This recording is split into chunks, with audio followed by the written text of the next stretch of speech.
is so creepy and so chilling. Oh my goodness. Oh my god. This is insane. Ladies and gentlemen, this is Ballet Rain.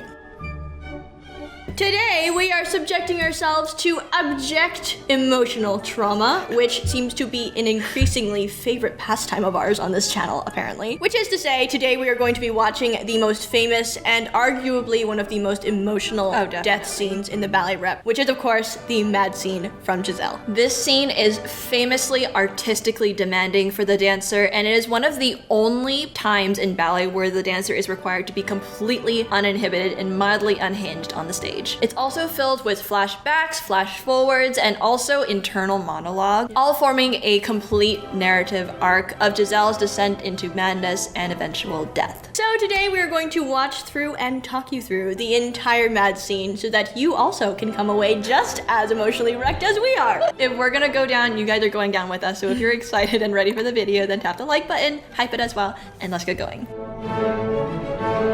Real quick, you guys have all heard us talk about Foreo many times before, and you know how much we love them, but y'all, 50% off.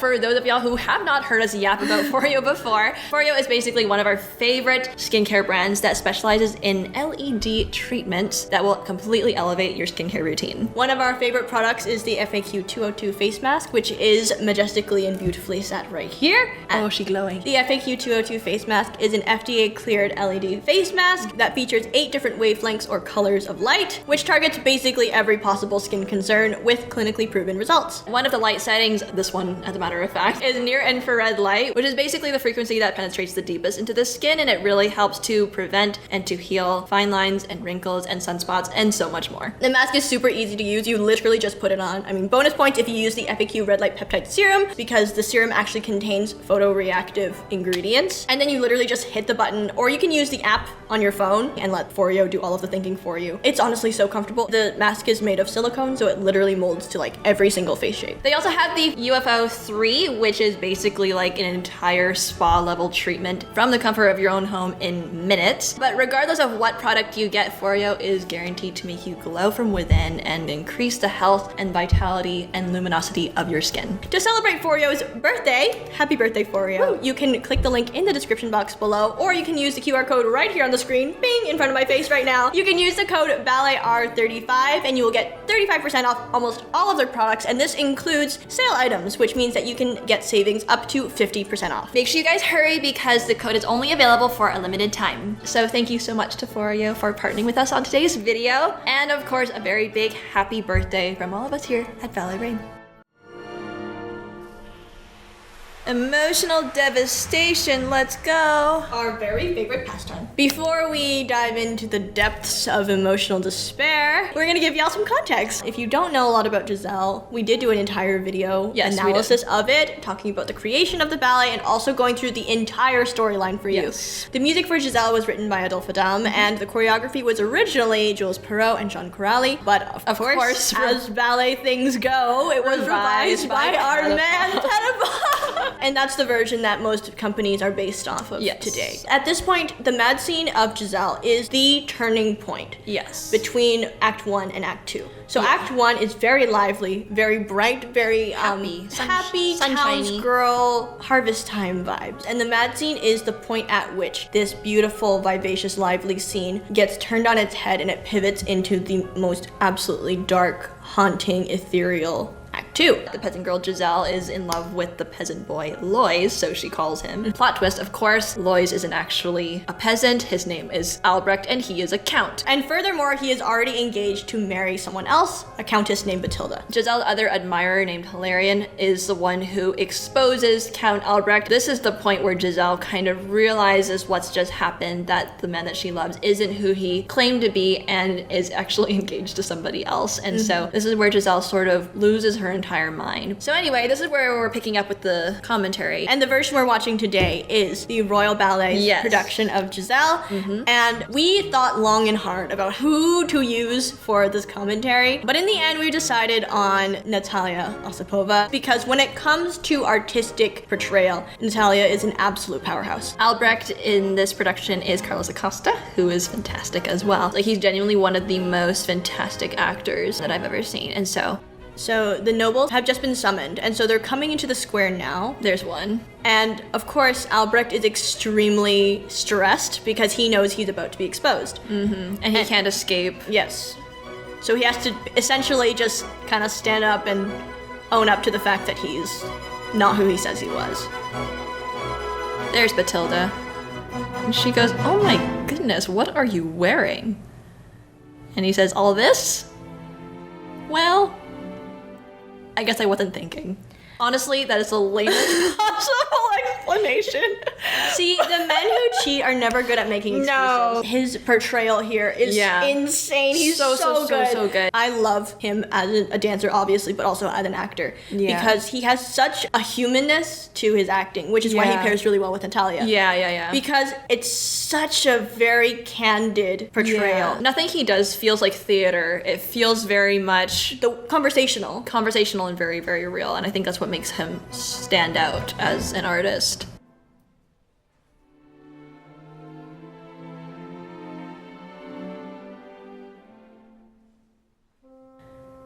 He goes, well, forget about that. Come over here. She goes, oh, well, all right. I'll buy it.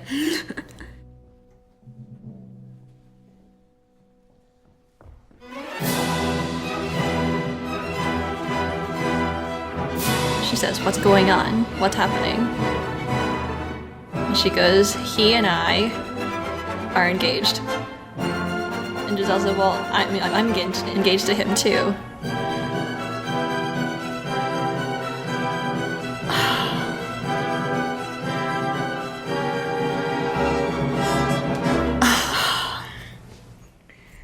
There's so much in that first realization. All three of them really did a fantastic job portraying this. I think the first thing that stood out was how much time they took to let this conversation sort of breathe.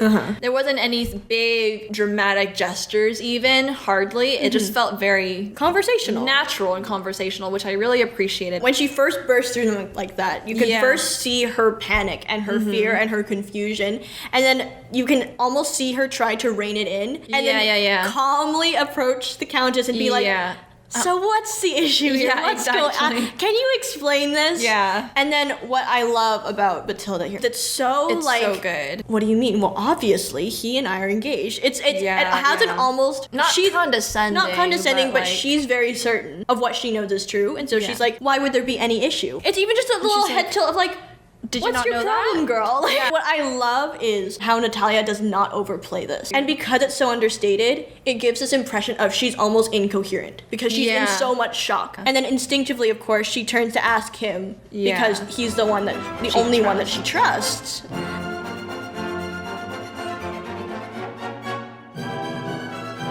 Oh my goodness, his face here.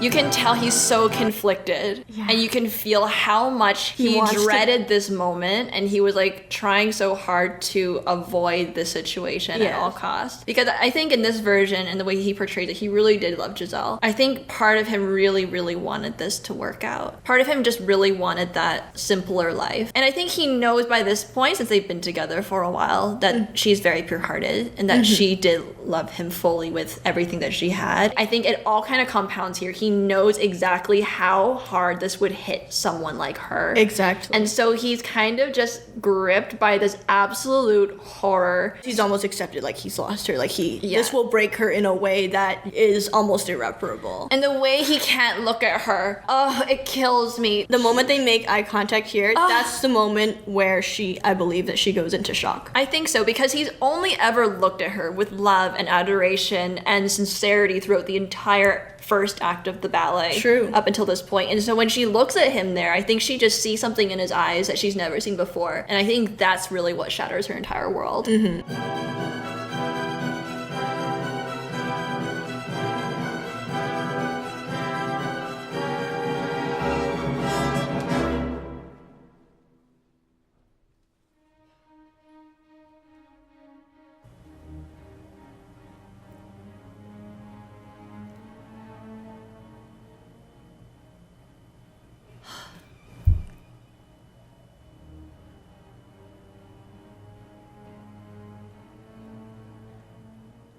She's not even seeing her mother at that point.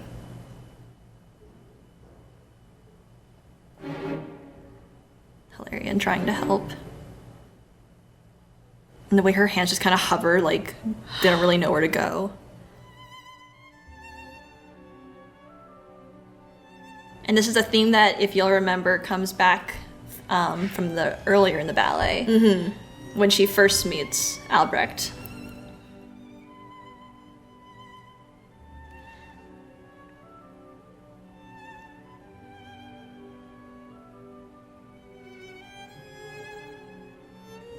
And at this point here is the first like flashback that we have from earlier in the ballet. And this is so poignant to me, I think, because of the amount of stillness and the amount of blank space that is left in the choreography. Yeah. It's not filling every single moment with action. It's a whole phrase of just silence, of her turning slowly to face the audience. It gives space for the audience to recall and to remember, because it really lets the music speak and re-trigger your own memory as the viewer. And this flashback, the first one that we have in the Mad Scene, first appears all the way in the beginning of the ballet. Like she and Albrecht had been like kind of together for a little while before this, but they haven't really made things official yet. But in that scene at the beginning of the ballet with this exact same music, this is kind of where things become real and become official, and now they're boyfriend, girlfriend, and she's the happiest she's ever been. You know, and so it kind of represents that young love. This is really her reminiscing, like, was it literally just earlier today when he told me he loved me? That kind of like almost disbelief. But recalling how sweet it was just a few hours ago.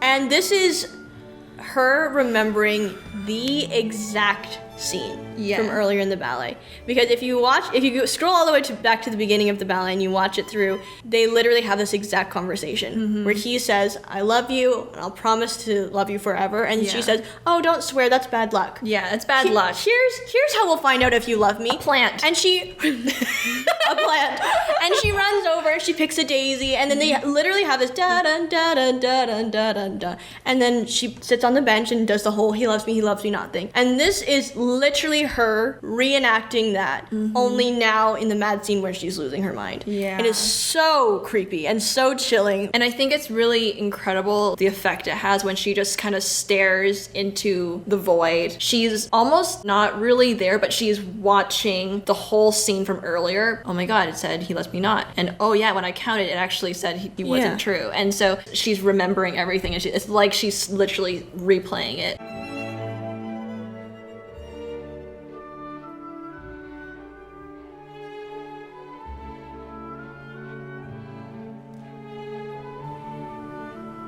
Here's the daisy. Same little glissade passage, kind of. And she sits down on the bench exactly like last time. First petal. He loves me. And the second one, he loves me not. And this is the exact phrasing.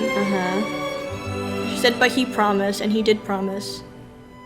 And now, this is poetic, because it is poetic. Now, earlier in the ballet, he was the one who said, I promise. And she pulled his hand down and was like, oh no, don't do that. Don't do that. Now, she's the one who said, oh, he promised. And he's the one who has to take her hand down and be like, don't remind me of that. And it's just the poetic mirroring. It's the exact same themes, exact same musical passages, pretty much similar choreography, but just framed in a completely different light. She literally isn't aware of that he's there.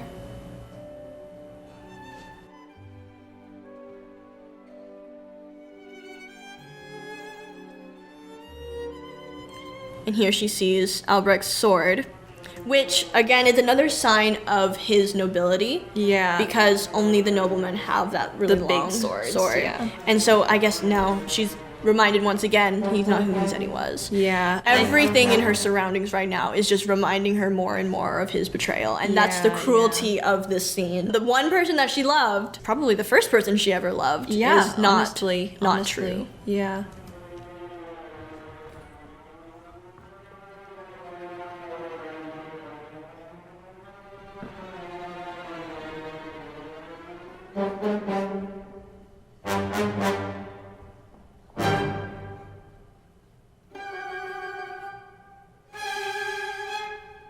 I think this is hugely symbolic.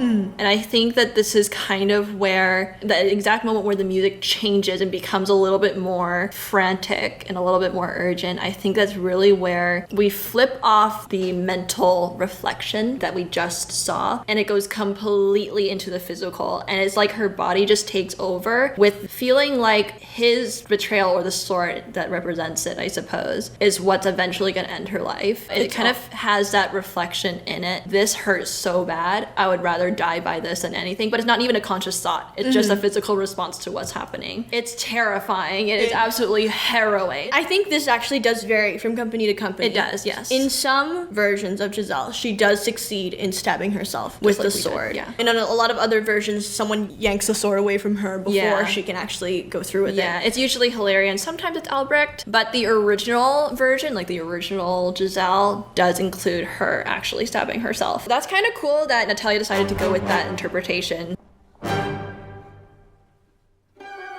And then she laughs. Yeah, and that musical passage there really represents it. And I think it's just, again, this is so ahead of its time, in my opinion, for a romantic era ballet. For the music to be that clear in the dialogue. The ballet music back in the romantic era was a little bit more like pretty background music. And it was less about making communicative dialogue. It was more just like setting the scene and the energy. But this is so, in my opinion, super innovative for like its era, because it literally sounds like manic laughter. This is the point at which you realize, oh, she's gone. She's gone. This is next level out of her mind. And the way she looks at Hilarion there, and he looks at her, like he's genuinely like, where are you in there? And she's just like, look what I did. And yeah, you know, it's so scary.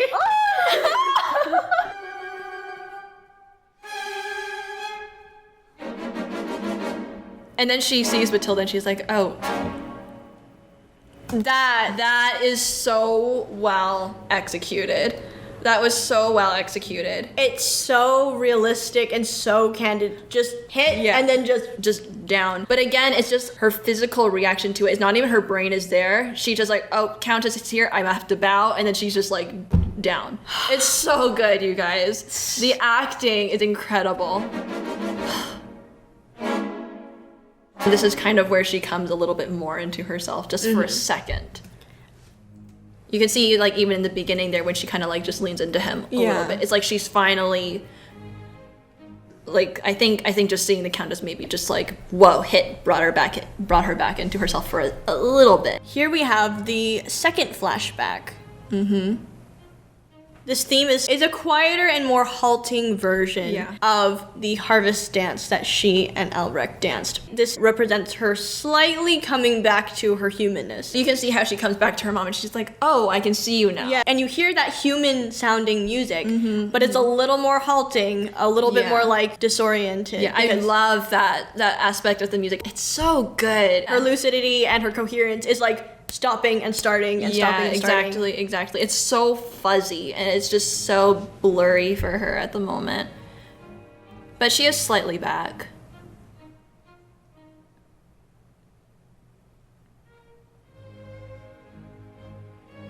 Another important passage.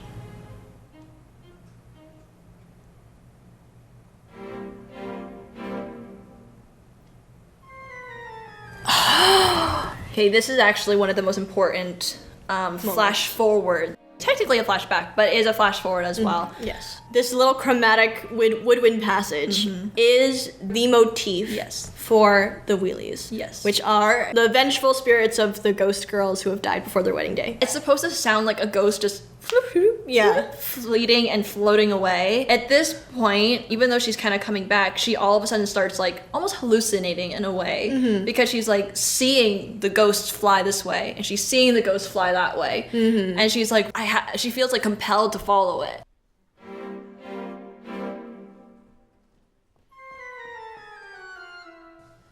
And no one else can see it but her, so everyone's very confused. Yeah, everyone's like, what is she looking at? But she very clearly sees it.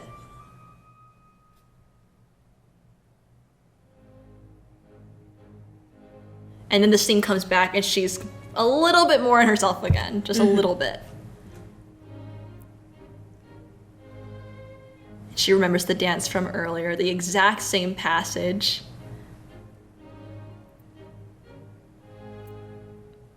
And this is such a small detail. I'm sorry, we have to pause there. Small detail. Because it's a small detail because she's remembering it like, oh, remember when Albrecht was here and we were dancing together? Yeah. And then she comes round when she should have taken his arm. Yeah. He actually comes up and says, yes, I remember, we can dance together one more time. Yeah. But she completely misses him. Which is creepy because it seems like she's back into herself. She's kind of regaining coherence. And then she completely misses him. At this point, because she's already kind of seeing the wheelies herself and kind of hallucinating in that way, it's almost like she's remembering it with them and they're like almost communicating, yeah, this is how we used to dance. And these are the things she used to say to me. And these are the ways that we used to interact. I think it's just has that haunting sort of feeling in it that he's not a part of the conversation that she's in. Yeah, she's like almost like speaking to the ghost. Yeah, she's speaking to the ghost at this point.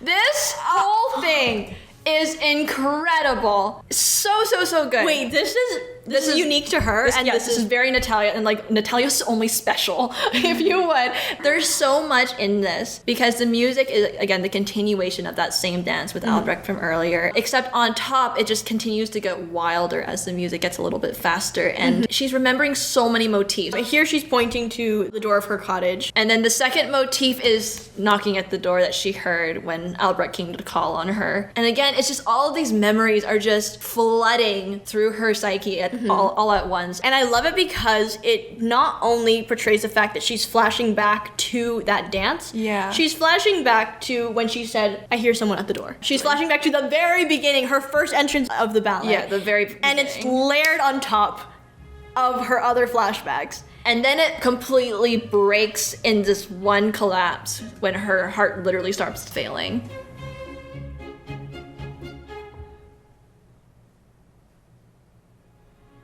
And here she stops very abruptly because I think you can sense that time is running out for her with her heart condition, which she does have, and that's sort of a big part of the ballet. Yeah. And also the fact that she did stab herself. Obviously. And so she is very close to death.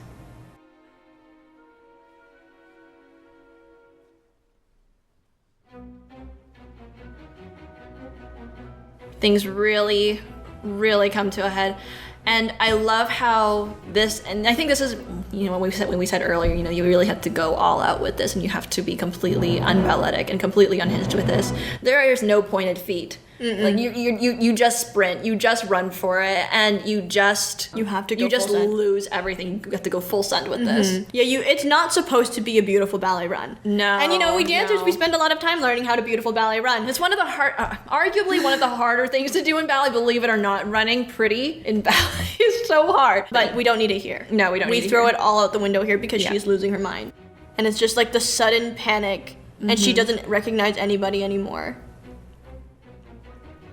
And she's just frantic and disoriented, and she's trying to find someone she recognizes. The ghosts again, calling to her. There's Hilarion. Some other peasants.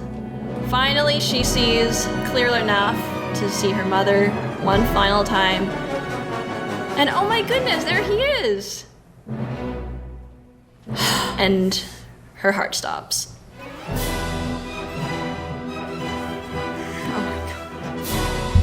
This is insane. This is so insane. That last passage is probably the most effective in like portraying the overall visceral tone of her final moments. Because we go from this incredible panic and just frantic confusion. Yeah. And then that moment where she looks at her mother and finally actually sees her. It almost sounds happy. It almost sounds happy. It almost sounds like finally she's back in her right mind and oh my goodness, she remembered me. And then she turns, sees Albrecht, and she's like, oh my god, it's you. Yeah. And then just as he reaches her, it's too late. It's too late. I think emotionally, what it really feels like, at least for me, I feel like she just goes on autopilot and she just interacts with people the way she used to back when things were good, back when things are happy, and she's like, oh my god, mom, and she runs to her. And then when she sees Albrecht, she's like, oh my goodness, Albrecht, or like Lois, I suppose. She runs to him and she's overjoyed to see him, but she still loves him so much. And I think that, at least in the story, and like obviously it's hard to like portray it like in the ballet, but in the subtext of like the libretto, I think the girls who die and become wheelies sort of like stay in the same state as they did when they died. So that's sort of how it works. And the fact that Giselle kind of left the earth running to him with so much love, I think that's why she's able to come back as a wheelie, and instead of trying to drive him to his death, she's merciful to him and she still loves him in death. I actually didn't know that. That makes it all the more It's heartbreaking. poignant. It's so sad. Her death is honestly fantastic. Again, it's not a graceful roll to the floor. It's just the most, I almost want to say awkward. Yeah, But awkward just, like, crumble to the ground. just very candid. Yeah.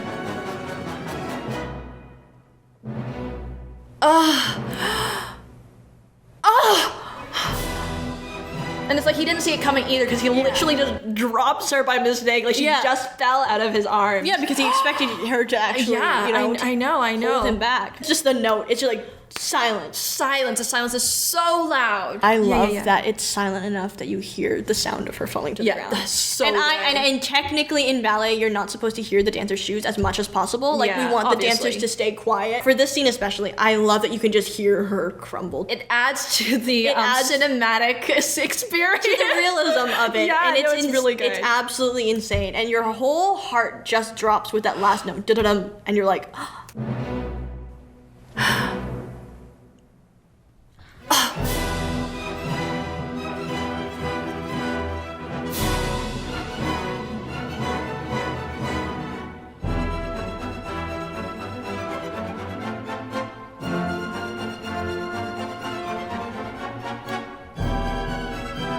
And here they have an argument.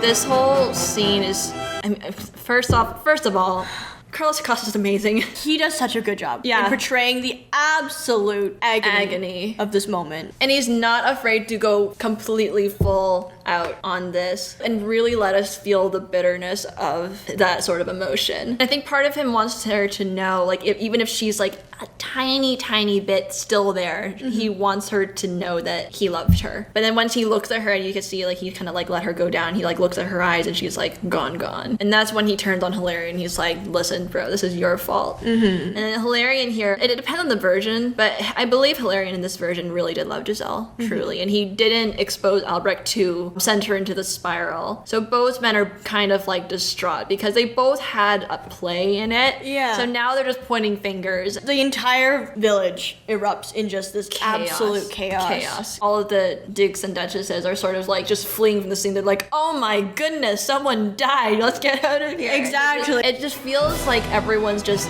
reacting and just completely abandoning the scene in general.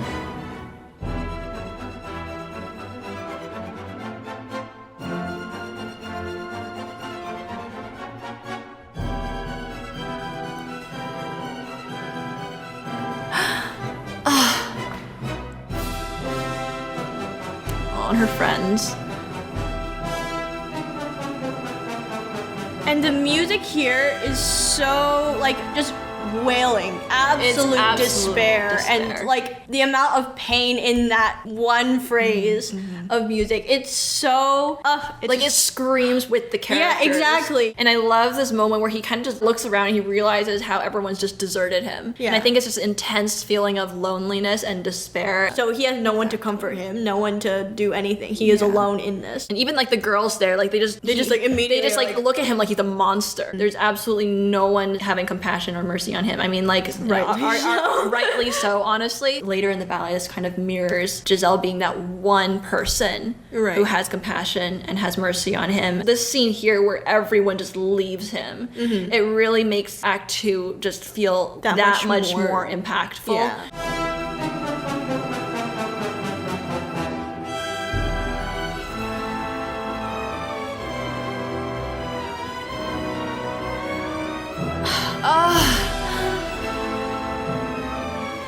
Oh my goodness. I think this specific moment really drives home I guess it's just the pure maternal love that Giselle's mother has for her. Yeah. And it's so like, in the way she's, get off my daughter. This is your fault. Yeah. And now I'm the one who has to suffer for it. Yeah, exactly. Well, I mean, she's dead. Yeah. And I have you to did this. Yeah, and then she won't even hear him. It's like, she's like, I don't care if you're sorry. She's dead. Yeah. You know, it's almost feral the way she approaches this, and it's incredibly done. And I love how those two peasants sort of like deal with him, because it's not so much like peasant to peasant, like, oh, just get out of here, bro. Because Albrecht is a count and presumably kind of like owns this sort of community or this sort of land. Now they're physically forcing him out, and they're saying, you know, we don't want to be ruled by you anymore. We don't respect you anymore. So he's really being driven out of like his own kingdom. The same way that Giselle has lost everything. Yeah, he also is losing everything. Yeah.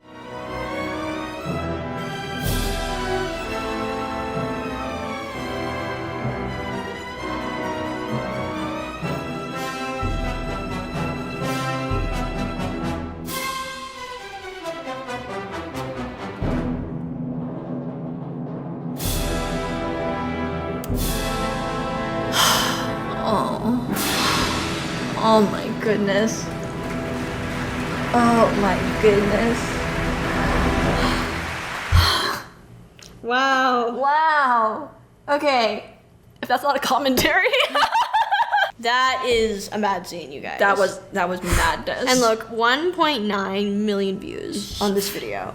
We need more. We need like genuinely, like, I'm half of we need every billion of people on this earth to see this, because this has so much weight in it. Everyone can sort of like feel it, even if you've never gone through something like this heartbreaking before. It leaves such a heavy emotional like footprint, I think, on like the way it just closes on that one final wailing, screaming note. And that's the end of it. And then house lights come on and we're supposed to go get snacks for intermission. And Giselle is one of the oldest ballets still in the rotation today. After watching it, I mean, you can clearly see there's a reason for that. It is just such raw humanity encapsulated in such a usually typically refined art form. Well, there we have it, you guys. It really does prove a dancer if they're a true artist and they can sell it this well, like we got to see today. Please leave all of your favorite moments in the comments, because we would love to hear your guys' commentary as well, because I'm sure you guys have picked up on a lot more things on your own. So please share them. If you are not fully emotionally wrecked yet and you still want more death scenes to watch, I don't know why you would. We triple dog dare you to go and check out Nikia's death scene from La Bayadere that we did a commentary on a while ago. And of course, if you want to know more about the full ballet of Giselle, yes, we have a full ballet analysis of it down here for your convenience. If you like the play-by-play sort of breakdown, you will probably really like that video. A big thank you to all of our patrons for helping us continue to make videos like this for you guys every single Saturday. We love making videos, and we especially love having all of you guys that you're seeing on the screen right now in our corner rooting for us and helping us continue to make those videos. And so to all of our patrons, we just want to say a humongous thank you from us and the team, because your support means the world to us. And if you haven't become a patron yet, but you would also like to support the Ballet Nerd content in the near future, then you can feel free to become one on patreon.com/balletrain or at the link below. We'll be looking forward to seeing you there. We will have the Ballet Rain after show premiering at 2 p.m. right after this video goes live. So if you're becoming a patron, we will see you over there. A big thank you and also a happy birthday to the partner of today's video, Foreo. Woo. And don't forget, if you click the link in the description box below and you use the code BalletR35, you can get 35% off almost all of their products, including sale items. And this code will only be valid for the next 30 days. Anyways, I think that is all from us for now. This is Ballet Rain signing off until the next video. Bye!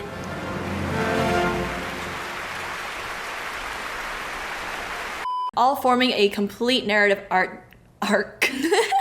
It is art. You're right. Art. We love art. We love art. Art is great. Yes. There's another peasant named Hilarion, and I know everyone laughs at the name of Hilarion.